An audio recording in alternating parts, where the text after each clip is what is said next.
या सगळ्या संदर्भात बोलण्यासाठी आमचे प्रतिनिधी अक्षय कुळकेलवार आता आपल्याबरोबर आहेत। अक्षय, काँग्रेसने ऑप्शन ओपन ठेवलाय असं म्हणायला हवं। प्राजक्ता, अगदीच म्हणजे अशोकराव चव्हाण ज्यावेळी बोलले या संपूर्ण आपण त्यांच्या व्हिडिओ क्लिप मध्ये सुद्धा बघू शकतो। व्हिडिओमध्ये त्यांनी कुठेतरी नकार केलेला नाही कुठल्याच गोष्टीला की आम्ही जाणारच नाही, किंवा जी विचारधारेच्या गोष्टी सकाळपासून काँग्रेसचे अनेक नेते करत होते की धर्मनिरपेक्ष पक्ष आहे आणि शिवसेना हे आहे की जातीवादी पक्ष आहे, असे प्रकारचे वक्तव्य काँग्रेसचे अन्य नेते करत होते, कार्यकर्ते करत होते। मात्र अशोक चव्हाण यांनी याच्यावर कुठेही नकार दिला नाही।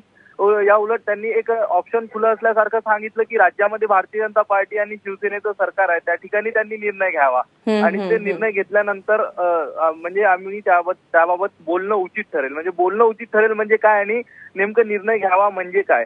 आणि याबाबत खासगीत बोलताना असं सुद्धा म्हणण्यात आलेलं आहे की अशोक चव्हाण, शिवसेना आणि भारतीय जनता पार्टी यांनी वेगवेगळं व्हावं, कारण दोघांची ज्या पद्धतीनं एकमेकावर आरोप प्रत्यारोप सुरू होते त्यामुळे यांनी वेगळं व्हावं। त्यानंतरच काँग्रेस सोबत जायचं की नाही हे बघेल।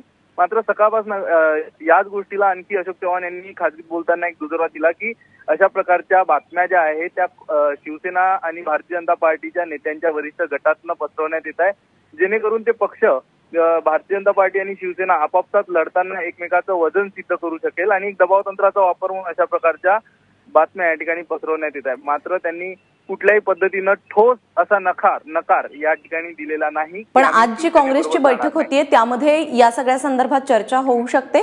काँग्रेसच्या इतर नेत्यांचं शिवसेनेबरोबर जाण्याबद्दल काय मत आहे?